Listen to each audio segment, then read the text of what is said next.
Welcome to episode 222 of Wealth Talk. My name's Christian Rodwell, the Membership Director for Wealth Builders, joined today by our founder, Mr. Kevin Whelan. Hi, Kevin. Hi, Chris. Good to be with you again. Three little ducks. Three little ducks? Yeah. I didn't think we'd make that long, to be honest. When we started way back, I didn't think we'd get to 222. I know. Interesting. I know. Well, next year, February, will be our 5th year anniversary. Can you believe it? Don't start picking out curtains now, Chris. No, I won't. Although I was putting up the Christmas tree at the weekend, so we're on the run in now to another year, saying goodbye to 2023. A bit early, Chris, a bit early. Oh, December's here upon us. But we had our final get-together, didn't we, last week? We were up in Birmingham for our final meet-up, and fantastic to meet all of our members and new people as well. So really, really great evening. Thank you to everyone who attended. And also it's great to see some of the younger generation there as well. Lorna with her 3 children, although they're young adults now. Young adults, yeah, the twins and Kirsty as well. And obviously she was the smart one, I could tell that.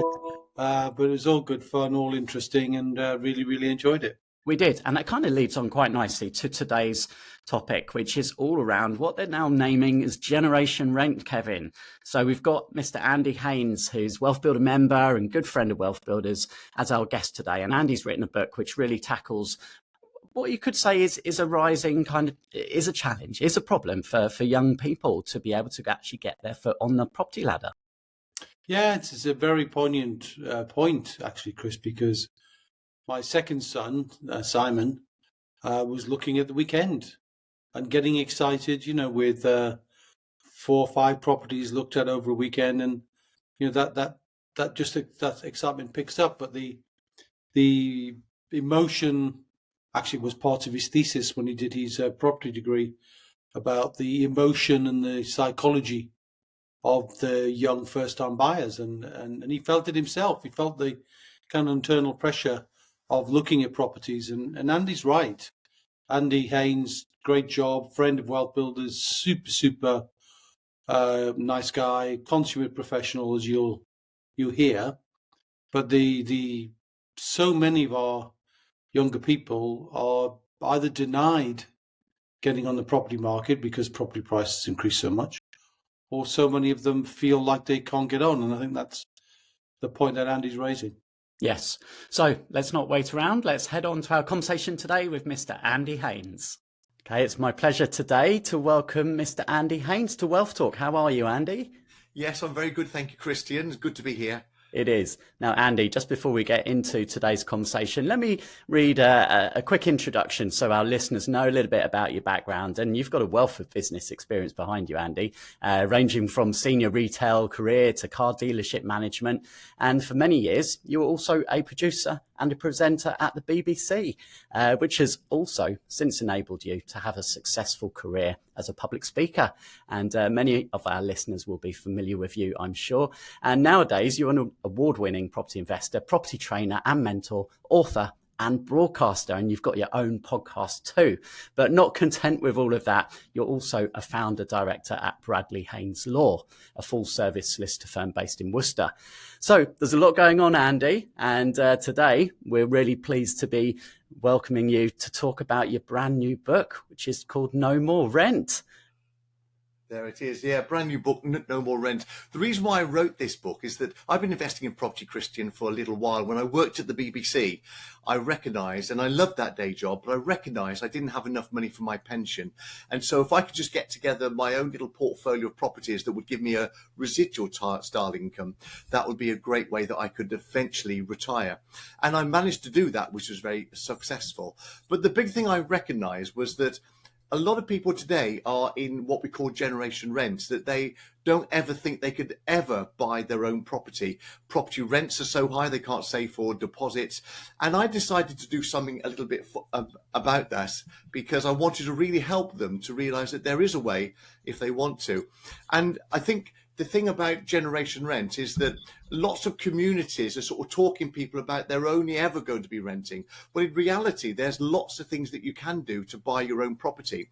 And the people I really want to help, Christian, are the people who, A, are probably ex-service people. The reason for that is that they, of course, been serving our country, but they've also been sort of very regimented way, sort of getting up, doing, going, been told what to do most of the day. When they come out into main civvy life, they maybe don't know how they can sort of get their own property and get onto the property ladder. Maybe they don't know how to get their own jobs or what income they need to get a property. My book will help them for that as well. And the other thing I want to help people with, Christian, is I'm well aware that because of the gender pay gap, there's a lot of ladies that will struggle to buy their own property, because when you go for a mortgage, they will take your wage and they multiply that by a factor of 4 or 5, depending on the lender. And that determines the amount that you can borrow. Now, typically ladies will earn less than men for doing the same job. And so therefore that means they can borrow less money. And I don't think that's fair. My book actually helps ladies similarly to be able to get onto the property ladder so that they can then start to have their own place. Yeah, and you've had exposure to property for a long time, Andy. Where does it go back to for you yourself? I started investing in a serious way back in 2002, 2003. I had become an accidental landlord prior to that, sort of mid-1990s, unaware, though, that that's really what I was doing. But I consciously made an effort back in 2002 in order to grow my own portfolio whilst I was working at the BBC. Yeah. And how do you see the difference between back then and now in terms of the difficulties that exist for first time buyers? Because surely property prices are just simply too high now, aren't they, for first time buyers? It's true, property prices are really high, Christian, but then property prices have always been too high. I mean, going back to when I bought my own very first house, which actually I was fortunate to buy sort of, 1983, 1984, something like that. And I remember the house just in round pounds was about 25,000, which is slightly less than that. But the reason why I'm using 25,000, when I bought that, it was an awful lot of money. Could I afford it? Well, probably not, but I knew I needed to get a foot on the ladder. I wanted to get a foot on the ladder, which is more important. But here's the point. I remember my uncle saying to me, Andy, how could you possibly afford £25,000? Because the generation before, when he bought his house, it was only £5,000. So, and he thought that was dear back then. So property prices are always more expensive.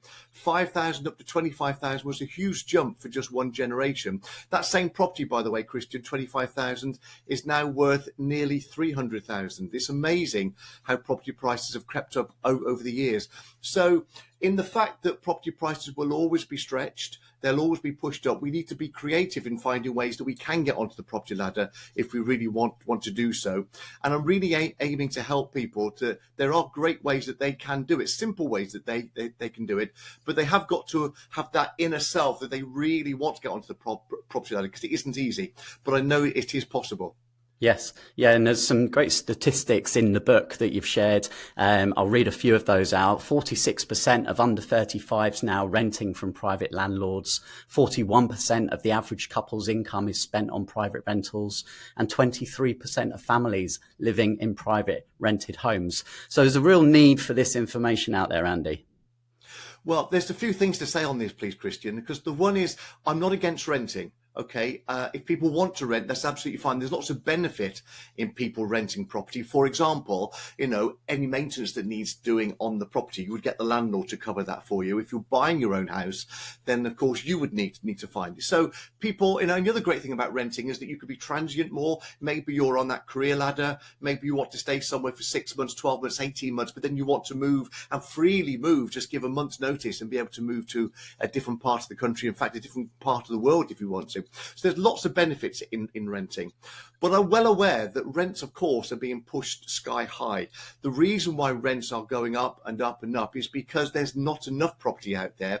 It's a simple case of supply and demand. And in effect, if you're renting, I know for a fact that buying a property, even though you've got to maintain it yourself, the monthly outgoing for a mortgage would be a lot less than if you are doing renting. So there's lots of benefits for people to want to get onto that property ladder. And of course, if you buy and hold it for a long enough amount of time, those same property prices will go up. So you will then have a net worth, which is useful for you to leave as a legacy, or maybe upsize your property in the future. Yeah, absolutely. I'm sure, those people that are currently renting, but they aspire to buy their first property, Andy.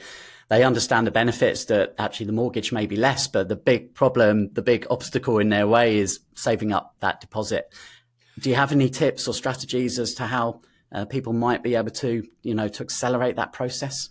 Yeah, of course. I mean, the deposit is a big factor, and it will vary as to how much deposit you need to put down at any one time. That's down to the mortgage lenders, and it's down to various government schemes that help. For example, there's lots of ways with ISAs and things like that currently, but that all may change with new governments. There's lots of ways the government will help and support people.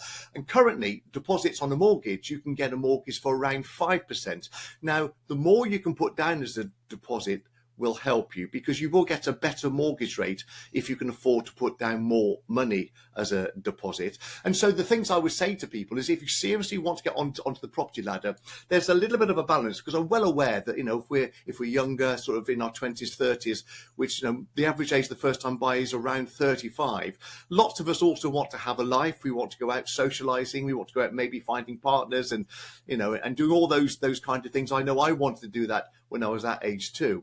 But there comes that little fine balance of saying, actually, maybe we can cut back on that a little bit, because there's a whole new purpose now.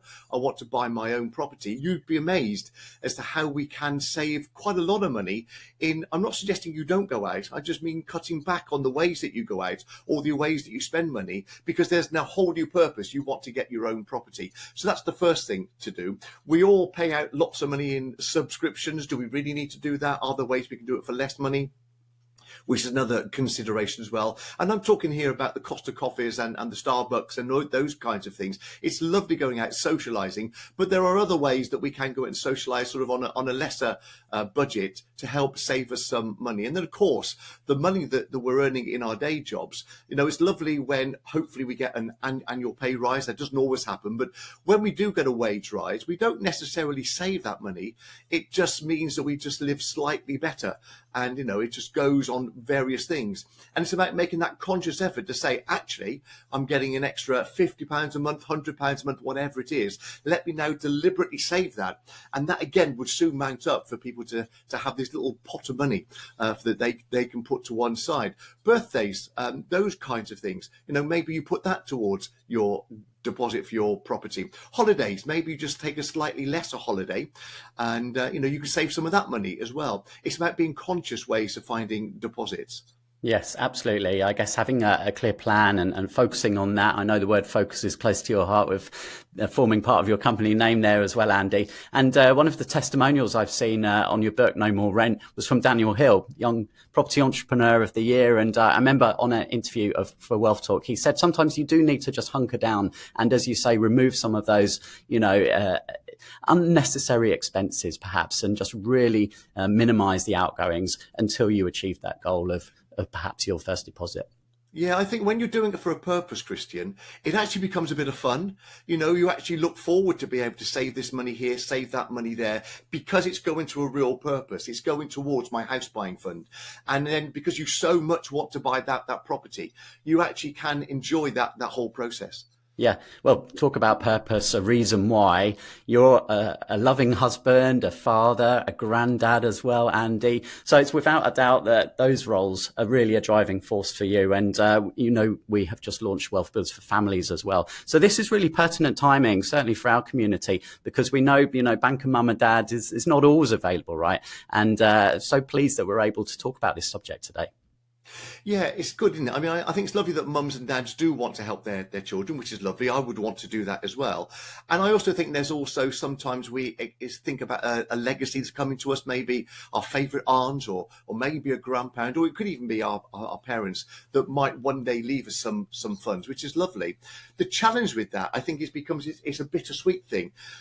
We would love to have the money to help us get onto the property ladder, but the other balancing side of that, Christian, is that we don't want the ultimate that they passed away in order to get that money. So we want to push well into the future where we get that money, but we can so do with that money right now, because property prices today, even those we've already talked about, they're quite a dear property prices are quite high, of course, in 10 years, 20 years, 30 years, they'll be even higher.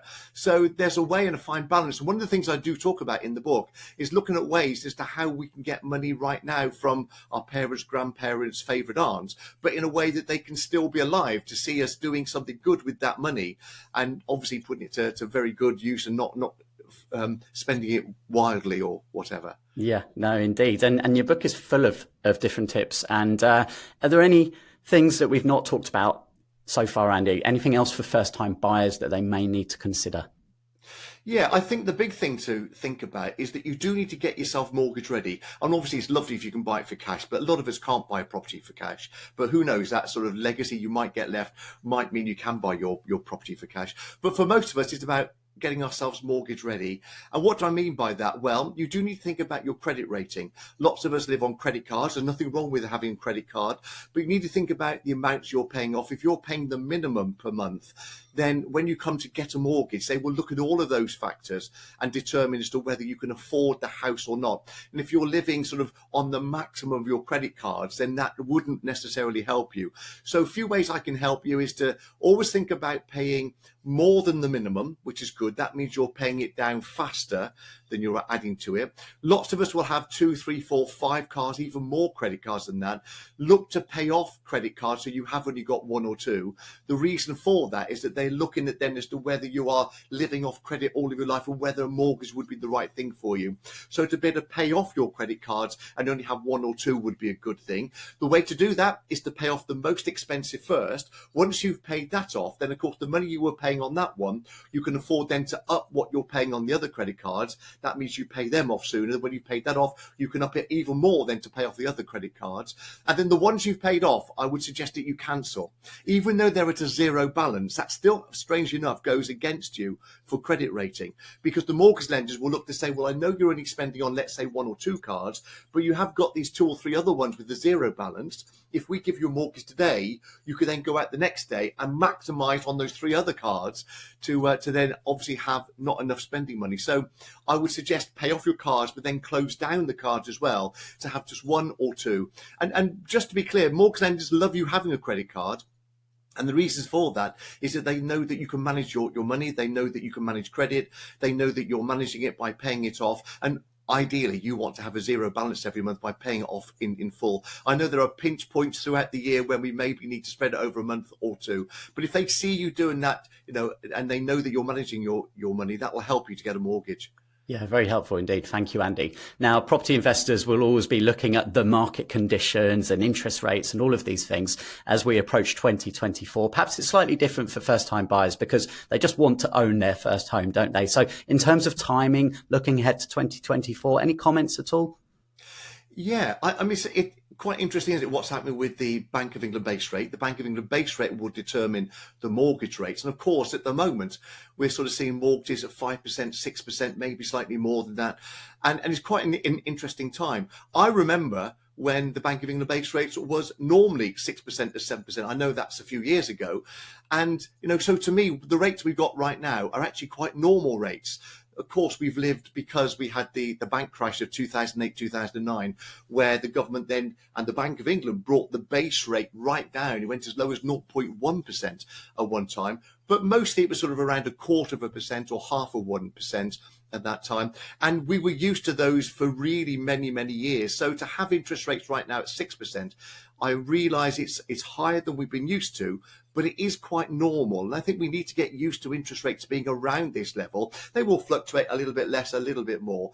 And so it's about budgeting to be able to get a property at that amount of money. Now, you then need to determine which house you could buy. Maybe your first house is not your forever home. It might just be a stepping stone for you then to be able to add value to it. And we talk in the book about ways that you can add value to your property. So you are forcing the prices up. So someone else will come and buy that property. So in many ways, it's good to have a house that is a little bit run down. And this is another interesting point. Most of us want to live in a house that is perfect. We just move in with our furniture and have a lovely home. Well, I'm suggesting that maybe you buy the one that's looking a little bit tired, a little bit old, the one that people don't want to buy because it's unloved. They're the ones you can buy a little bit cheaper. You can soon add value to it, force the price to go up, but then you could then remortgage onto a bigger product and move your way up that property ladder. And for 2024, I don't really see property prices changing an awful lot for where they are now. I don't know what it's like around the country. Where I live, property prices did dip a little bit recently, but they've sort of flatlined a bit more, and I can see it just bobbing on a little bit through 2024. And I think we might even see then some growth as we go into 2025. So right now, I think is a good time to be buying property. And there's another reason why I'm saying this, Christian, is because a lot of the general public will be uncertain as to what's happening in the property market. And so therefore they won't be putting their properties on the market, and therefore they won't be moving home. And because they're not moving home, then people won't be able to sell their property wise. And so they will love you if you're coming along to them saying, actually, I'm interested in you buying your house.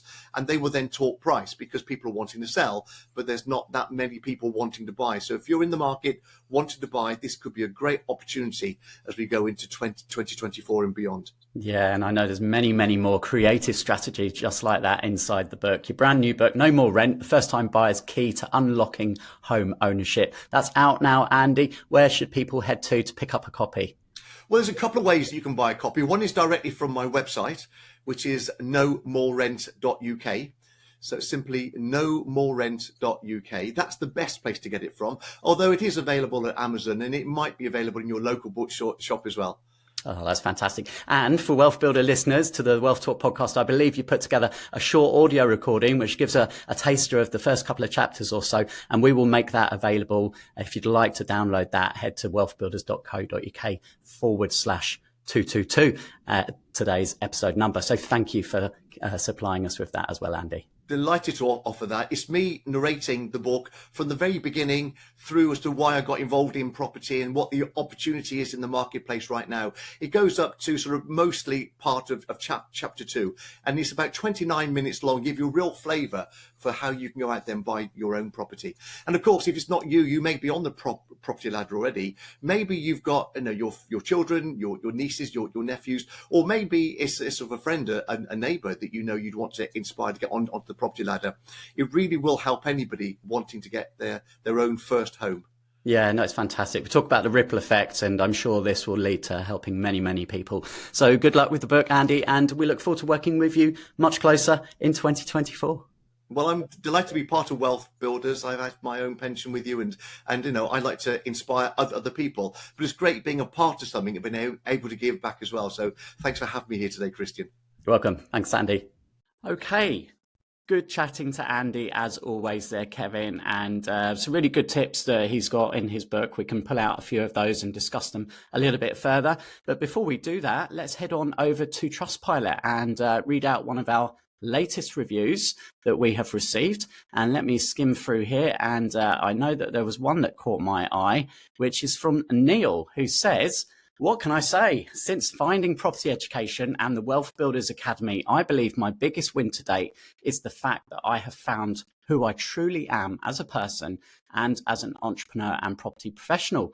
I believe I'm now truly living a life that is true to myself and my values, and I'm being able to express this through my calling, which is the property pillar. And I'd like to say a massive thank you to Mr. Kevin Whelan for the platform provided, his shared vision, and the values that he brings to Wealth Builders. And also say a massive thank you to Christian, Richco and Helen for all the support they've shown me over the first 12 months within the Academy. And he's also saying he's become a compliant property agent, and he nearly forgot we've raised around £1 million in joint venture finance and raised £500,000 of development finance for our development company. So a pretty good first 12 months for Neil there. Yeah, pretty good. And do you know what I liked about Neil is he actually called me up to say thank you. He reached out and said, I've done my 12 months. And just to let you know, I'm renewing because you guys are doing a great job. And I want to thank you personally, Kevin, for what you're doing. And I think it's great that they get to a point where they're even attracting finance from other parties. They're so confident about their ambitions, about their drive, about their vision. And I think vision is critical when it comes to raising money from private finance. But also, as Andy was saying, the vision of seeing yourself as a property owner and putting yourself in the right place to be able to almost get those three little ducks all lined up. You've got to get your ducks lined up when you're going to get in the property market. And we've been talking about some of those things, and good to see that Andy's sharing some of our philosophies, not least things like debits, plugging all the leaks in your life and getting that right. And I'm sure you can send a link to that, Chris, because debits is an important process for wealth builders that helps people when they're getting started, really, which is perfect for the first-time buyers, really. Yeah. And then we're launching a new one soon, aren't we, which is called the Income Maximizer. Many ways to be creative to find ways to increase your net take-home pay. If you can do that, that's going to increase your mortgage capacity as well. And some really good tips on the use of credit cards, both the good and the bad. And those things came up in my book, 2004, when I wrote that one, excuse me, called Save a Fortune, where interest rates at the time, were probably around 6-7%. But I remember when I bought my first property in 1984, interest rates were 15.4.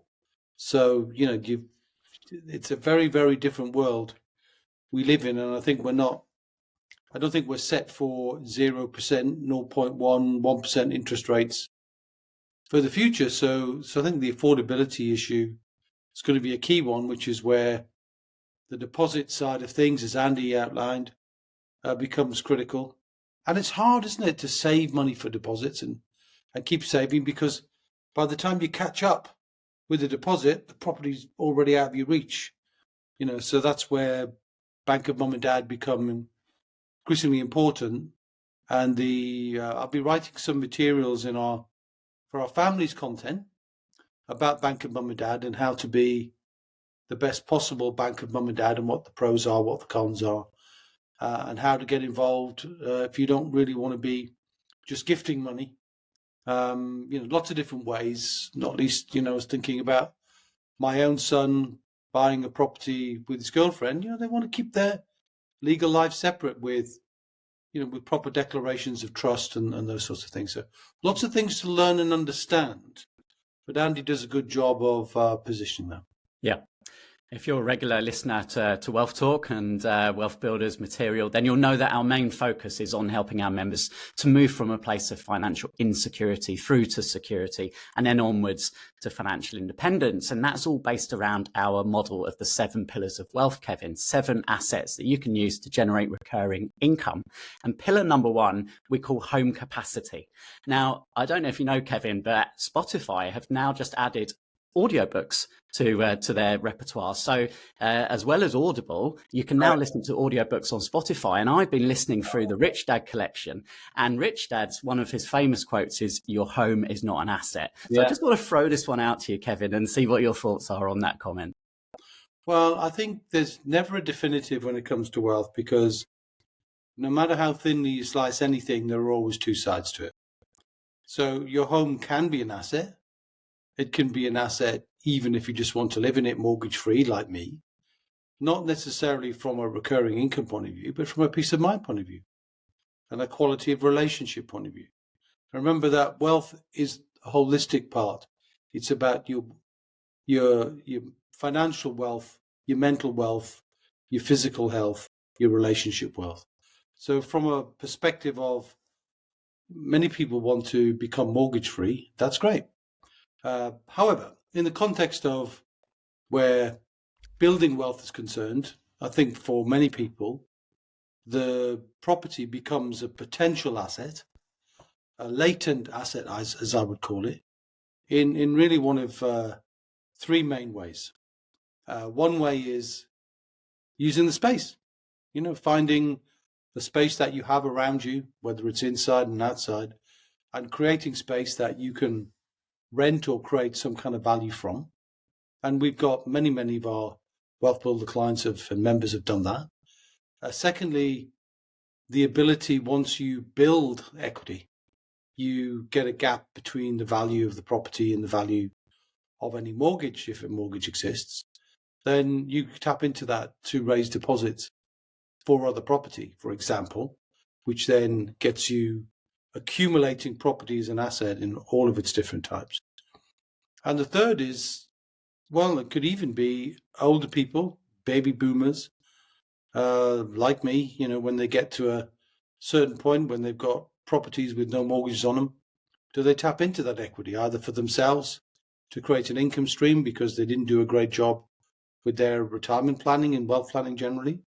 Or do they want to raise capital from that to help with banking mum and dad and potentially reduce inheritance tax as well? So lots of different ways, Chris, that a property can be considered an asset. But, I can't argue with Robert's view, which is it's not an asset while it isn't putting money into your life. And I get that. And I think the point that Andy's picked up on, which is really the generational shift between the baby boomers. I mean, we have the silent generation, the ones older, those in their 80s now probably, didn't talk about money. The baby boomers did the best job of accumulating, largely with final salary pensions and taking advantage of property increases in value. And then the millennials who've kind of largely been forgotten and finding it much tougher. And they've seen a life almost completely around uncertainty. They see uncertainty everywhere they look. And that can cause them a challenge. And Andy makes the point that many of the people want to rent for the transient nature of that, but also is that feeling of uncertainty. Where do you want to be? How do you want to be? And maybe they feel like they'll never get on the ladder. So it's always there's no requirement you don't have to own a home to be wealthy. You could be perfectly happy with a higher level of recurring income, but some of that recurring income paying rent because you pay for your life from the recurring income of the assets you own. So if that happens to be rent, that's fine. But I think the vast majority of people on this sceptred isle, really want to own their property. We seem to have a love affair with property. And I understand that because I wanted to do that in my 20s and so do people now. But that age is being pushed back and back and back, isn't it, really? Yes, and as Andy mentioned, this book isn't just aimed at the young generation, but also ex-service people, and also recognizing that there is a gender pay gap and that some women may find it harder as well to get mortgages and to build up deposits. Inevitably the case, and I think he makes a really good point about that, not least when you think also about high levels of divorce rates and so on. Then people can be single parents and they can be on their own very quickly. And that can cause, challenges with finances too. So I think he makes some very good points, and I think it's a good book and it's good timing. And I think he's offered to Wealth Builder members a kind of a sneak peek, hasn't he? A little kind of peek behind the curtain to see if you like him. And I think obviously we like him. We've worked with Andy before, and we know what a lovely guy and a very humble and generous man he is too. Absolutely, yeah. So you can download that sneak peek, the 29-minute recording there of the first couple of chapters. Head to wealthbuilders.co.uk/222 and also check the show notes and head to that URL to download a copy of Kevin's book, Save a Fortune, which 20-year anniversary next year then, Kevin. Maybe I never even thought about that till now when I just realised when... time for an update. Crumbs 2000... I need to do an update, don't I? Yeah, I think so. Yeah, I think I'll get AI to help me, I think. That's obviously going to be the way to do that. If we can get that downloaded, Chris, into AI and then rewritten with a 21st century twist to it, then that will be a perfect way to show people that AI can be a great assistant to what you're trying to do. And that's another issue we'll be tackling in the future as well, Chris, which is, what AI, do you fear it or do you embrace it? And these are challenging times for our young people and for us too. And AI is going to have a big role to play. Yeah, it sure is. Okay, we hope you enjoyed listening to today's episode. If you know someone who may benefit, then please hit the share button and send this to them. And Kevin will be back same time, same place next week. Yeah, get your words right, mate. See you.